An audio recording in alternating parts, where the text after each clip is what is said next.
All right, welcome to my FX Buddies, the podcast. And I say podcast because there are multiple mediums on which you can interact with this content.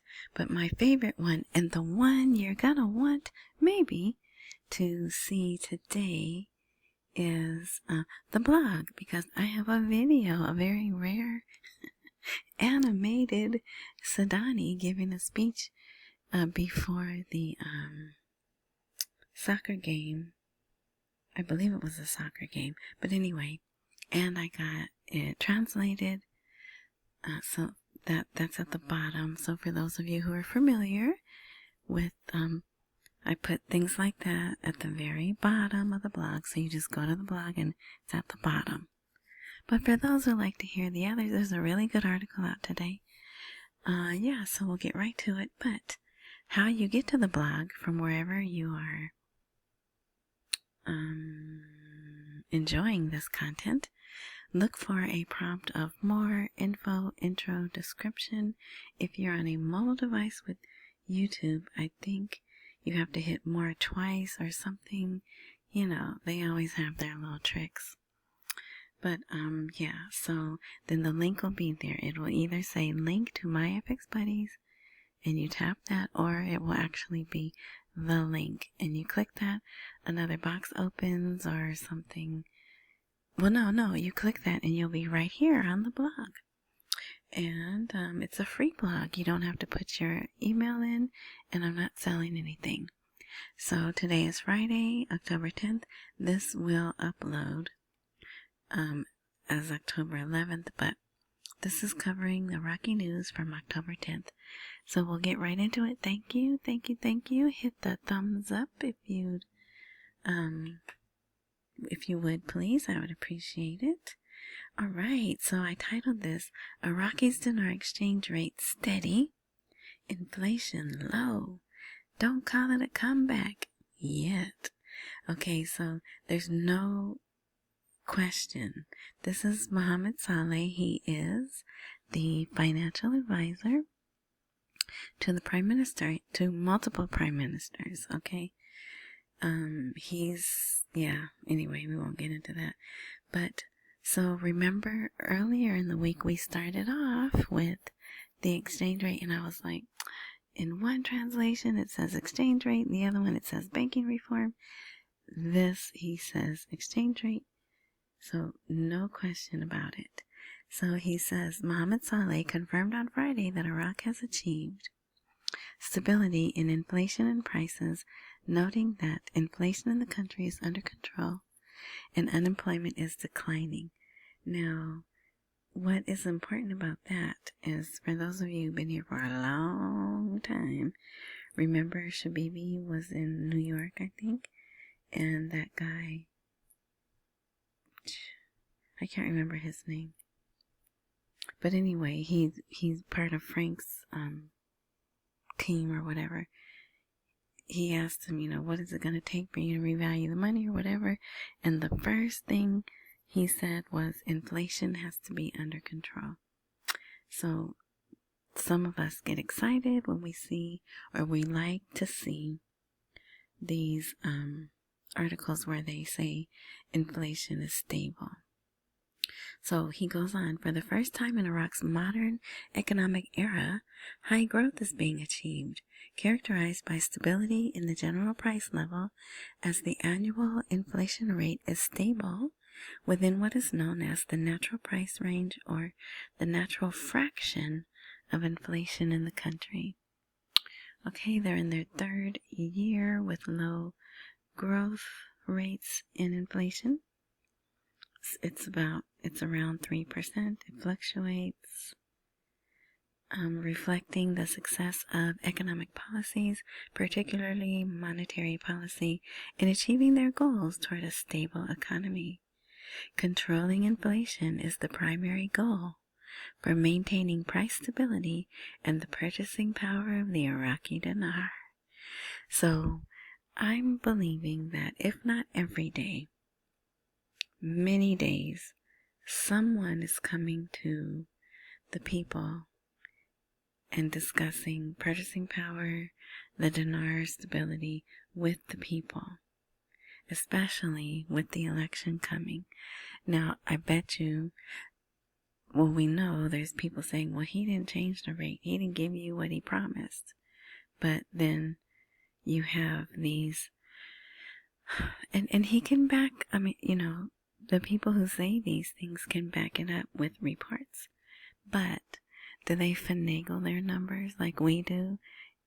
Our economy people, they come forward and say, oh, inflation is 2.9%. Oh, but we took out fuel and we took out housing, right? So they manipulate it. So I'm wondering, did they do the same thing? But I don't know. But anyway, so yeah, he talks about the limiting effects of the parallel exchange market. Yeah, so it's very good. It's a very good article. They talk about the trade policy. Everything that is going on is just showing the stability of Iraq monetarily, economically, and that's all that he would talk about. He wouldn't talk about security because he has a PhD in finance, right? So that's the star article for the day. I don't know why this picture's here, but well, I do like that picture, but whatever. And then here, I was happy to see this article as well. So, American reading. So I think it's an American report. It says Sudani is Washington's hidden partner in curbing the influence of the Popular Mobilization Forces, which I'm going to say PMF from now. Okay, so these were those, they are the neighbor. The neighbor backs them. They are openly in Iraq. And they wanted to be legitimized. They wanted to be made a legitimate force. So they would get pay and whatever else comes along with that. And we were like, no, that is not happening. And Sadani was like, then I need your help. So, and it even says here, look at this. The Iraqi prime minister is described as walking a tightrope between asserting Iraq's sovereignty and maintaining essential relations with the neighbor. Which, for those of you who don't know, the neighbor just ends with an N. Same first three letters, but it ends with an N. Okay? And it's Allied Powers. Yeah, so the Institute explained in a report, right? It published that Sudani succeeded in maintaining Iraq's neutrality through all the skirmishes, conflicts that just happened, right? Okay. And let's see. This person, whoever wrote this report, this is the he. He considered that these cautious steps by Sudani, although firm, point to a potential opportunity for Iraq to regain its sovereignty and pursue a more independent path. Therefore, in light of the upcoming elections, they will either lead to the consolidation of the current regime dominated by armed factions, or open the way to nationalist and reformist forces, which I think we want the latter, right? They will also limit Sudani's success in whether Iraq finally transcends being an arena for regional conflict and transforms into a state capable of determining its own future. Now pay attention to that word, future. It's going to come up again. So there's more stuff. You could read this. This is, because remember, I was like, I don't think we're getting along with him.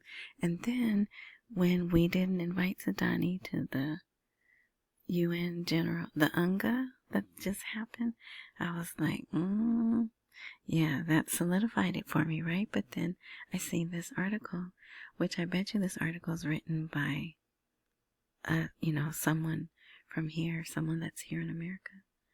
So yeah, it's a little long, but it's worth reading in my opinion. Turning point. The upcoming parliamentary elections on November 11th could represent a significant turning point. Yeah, so I think we're going to be here for the elections. I hope not. And there's still, I'm still being optimistic. I'm optimistic for October, especially if everything goes well with the transfer of the hostage/prisoner thing. If that happens, and there's another article that gives me a little bit of hope also. So yeah, then here's a view of Washington. So it says Sudani unexpectedly emerged as a partner supporting Washington's efforts. Despite fears of escalation, he was able to maintain Iraq's neutrality after October 7th, 2023. Right? You know what happened that day, right? And prevented the forces from supporting the besieged, the guy who used to run Syria before its fall in December of 2024. So yeah, see, they're just giving him all kinds of props. And there's one more section, Crossroads. But I don't want to keep this really long. It's Friday. So, it's Friday, Friday. Remember that song? Anyway, we'll read the last sentence here. The next chapter in Iraq's history will determine whether it will remain an arena for proxy competition or emerge as a sovereign state. So, if it's saying that they'll emerge as a sovereign state, they're not one right now, right? At least according to whoever wrote this article, this report. Right? Okay. And the repercussions of the conflict over Iraq will reverberate throughout the Middle East. And there's another report about the building of the new Middle East, but there's enough here. Maybe I'll post it tomorrow. I'm gonna post tomorrow. Regardless, I feel. But, yeah. So there was enough for today. So here, this is interesting. Another person, because this name does not look familiar to me. But, I don't really follow oil, but I would remember this last name. So, but here's the title. Oil expert, rising Iraqi oil prices will not boost the economy. And so he has an interesting take on it. Listen to what he says. The funds generated from oil exports are deposited directly into the Federal Reserve in New York, right? But he just says the Federal Central Bank, which then sets monthly and annual ceilings for withdrawals, preventing any actual benefit or financial gain for Iraq. So I didn't know that. I didn't know they set ceilings. I mean, I know one time they asked for $1 billion and we only gave them $500 million. But I thought that was just a one-time thing, but apparently not. So then he explains Iraq is facing a severe cash crisis, yet no initiatives have been taken to increase the financial withdrawal ceiling from the Federal Reserve, as the bank will hold the government accountable for any potential deficit. So, Iraq's financial situation is linked more to the restrictions imposed on funds deposited with Federal Reserve than to global oil prices. So, and that makes sense, right? And hope, it's not going to be that way forever, I don't think, right? I'm sure they don't want it to be forever either. Alright, so if you like what I do, if you find it's helpful and you'd like to support me, or become a sponsor of the show, as I call it, my FX buddies, here are the ways. There's just 3. Buy me a coffee will be a live link when this blog is live. Cash App is always live. And I reply with the praise hands. And it's $Tish Wash And PayPal is dishwash. Big or small, I appreciate it all, and thank you in advance for your generosity. All right, so let's see. I thought this was interesting. So this is why I said pay attention to the word future. Doesn't that look scary? I don't know. Anytime I see people just wrapped up like that, I don't know. It just doesn't resonate with. I mean, we're meant to see each other's faces, right? But whatever. Fin conference. Future is now. So this is a conference they're having in Basra, I believe. Yeah. And it's called Eye on the South. It's an economic conference to be in Basra at 10 a.m. Baghdad time. And this is it. This little paragraph right here is all they say about it. It's the second one announced. They're going to talk about, there'll be oil companies and representatives from other sectors. All right, here's one. So this is another speech. This isn't the one that I was saying, because usually when Sudani speaks, he's so boring. He just stands at the podium and he speaks, and it's very monotone, and there's no up or down. It's just, him speaking. But this is interesting. It says, Sudani says, membership in parliament is an opportunity to work and a test of giving. So, I don't know if he's talking to the current parliament or the people that are running for the new parliament, but whatever. And then also he launched a political project called Iraq First, but I'm kind of confused because they already had one called Iraq First. So maybe now he's in the city of Holy Karbala. See there? Maybe they're going to have their own projects and things called Iraq First. I'm not sure. But they did call this the launch of that. And he called out some numbers, some of his accomplishments. We addressed... Oh, that's loud. Can you hear that? Oh my gosh. I don't know what that is. Probably a helicopter, huh? We addressed the challenges of poverty, unemployment, and I'm like, I don't know about that. But he said it. We address the challenges of poverty, unemployment, and services from our precise understanding of people's needs. And there's that word precise. Remember they used it in yesterday's? Oh, and if you missed yesterday's, stick around. After you hit the thumbs up button, there'll be another little square that you could click on, and it will show you yesterday's update. Alright, so then he says, we face with steadfastness the neglect, laxity, and irresponsibility in postponing people's needs. We waged and are still waging a fierce war on the sources of obstruction and resistance and blah, blah, blah, right? So, and he did try. He did try. Remember, he called them in and gave them a stern talking to and let them be in parliament, and they got to ask some questions, but yeah, anyway. So here's a member of the coordination framework doing what they do, causing problems for Sudani. Sudani will not obtain a second term by submitting to American dictates. I don't know, that might be the best thing to do to get a second term. But we'll see. So,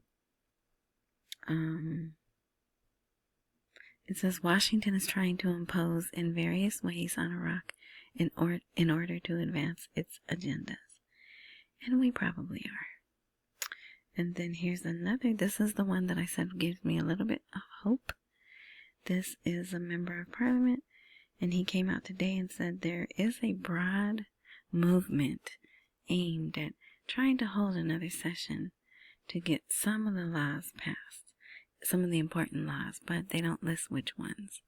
But he says these laws cannot be postponed until the next parliamentary session due to their direct importance in regulating the affairs of citizens and state institutions. Now, he could be saying that to say, hey, look at me, elect me, I'm fighting for you, right?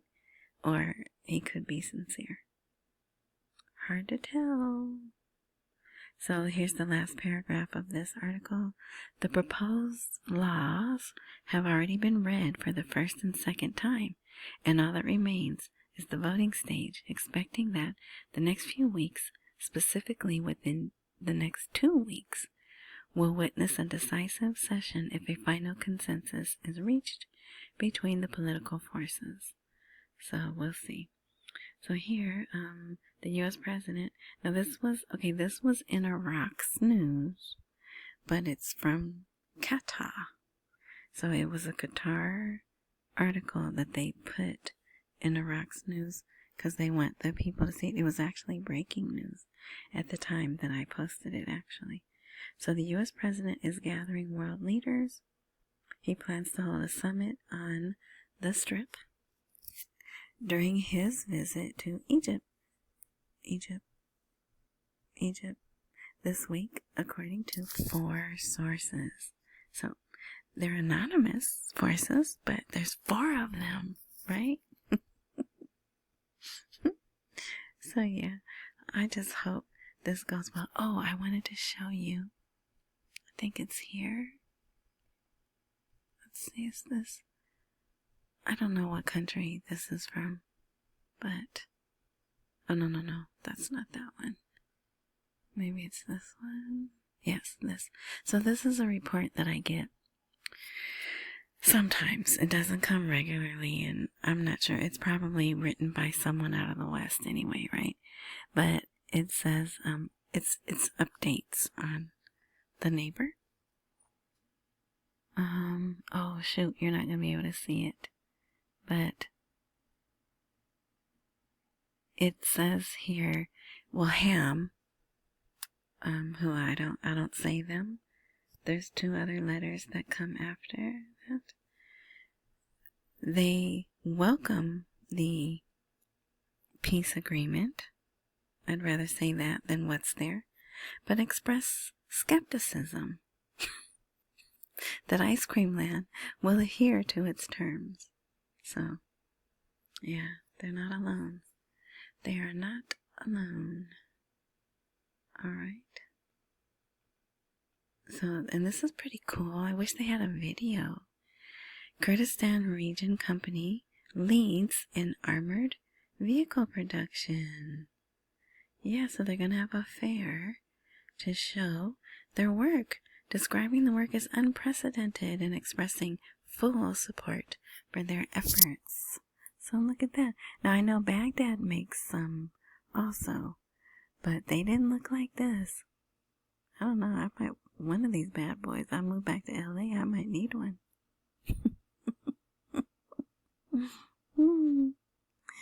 So a local company in the Kurdistan region has made significant strides in producing armored vehicles for both military and civilian use, marking a notable achievement in the region's industrial and defense capabilities. So there's more. Look at the name of the company, Shield. Very smart name. Yeah, so you can read that if you'd like. And okay, here, so they ran a show, and the show was called, that's my phone.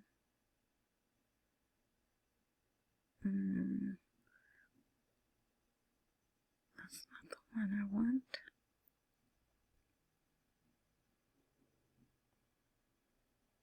Oh, I can't get there. Hold on. Sorry. I know you're not supposed to have dead air time. The show is called Ease and Security, Electronic Defense Culture. So they just have a bunch of images of the credit. So they're going over how to use the credits, debit cards, the point of sale machines. They're talking to 3 or 4 different it looks like bank managers, because two of them I actually recognize. The other two I wasn't sure, and of course it's in Arabic. But I wanted to cut all the points where they have images. But it was taking longer than I thought. But look at this. So there's 3 different types of ATMs. But this one is wrapped up in packaging. I'm just going to say it's not bubble wrap. It's that other stuff that's clear and it rips real easy. I don't even know why they use it, right? You know what I'm talking about? They have to wrap and wrap and wrap. Yeah, and I'm wondering, is that coming in or going out? But so you can see this, the screen on this one, it changes and it shows different things. Yeah, so I have no idea what he's talking about. And this isn't the first time we've seen this either. In another show, there was actually a person, a customer there, using this one, the one in the middle. Yeah, so I will have that tomorrow. Okay, here, this is remember yesterday's really big story was the sanctions that they put on those people, and they were really long. Those articles were really long. Well, they posted this one, and it's pretty short. So if you'd like to read this one, it's here. Okay. Oh, I put that picture there twice. Okay, I'll delete one of them. Now, here is the speech. Oh, doggone it. Of course I did that. Hold on.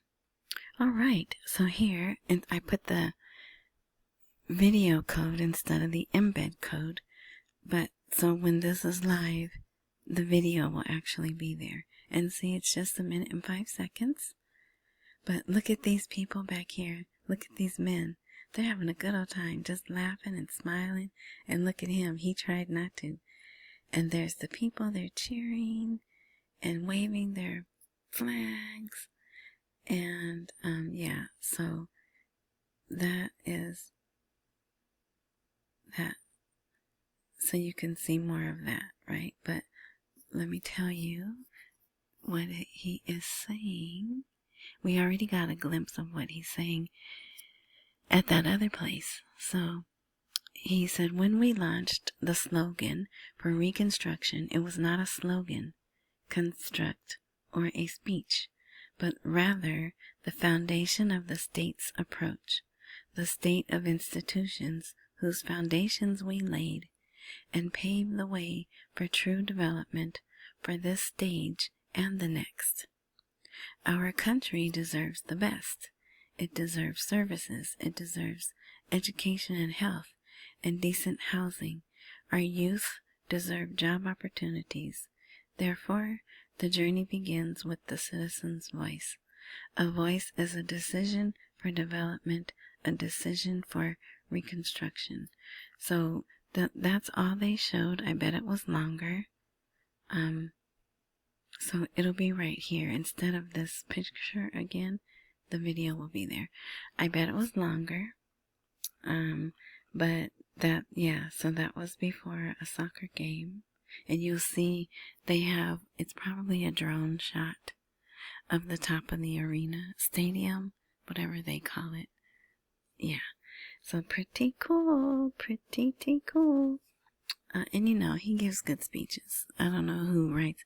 Don't all the people that give the speeches give good speeches because someone else writes them for them, right? Anyway, so that's it. That's what I have for you today. Closing out a good week. I think it was a good article week. And I thank you for your support and all the great comments that people leave and the thumbs up that you guys leave. It really helps. And if you like, and if you're not, you could subscribe. It cracks me up. There's this guy that I listen to. The Diary, CEO Diary, or Diary of CEOs or something. You guys should watch him. He has a varied group of people on. But halfway through his videos, he says, statistics show 47% of you that are watching aren't subscribed.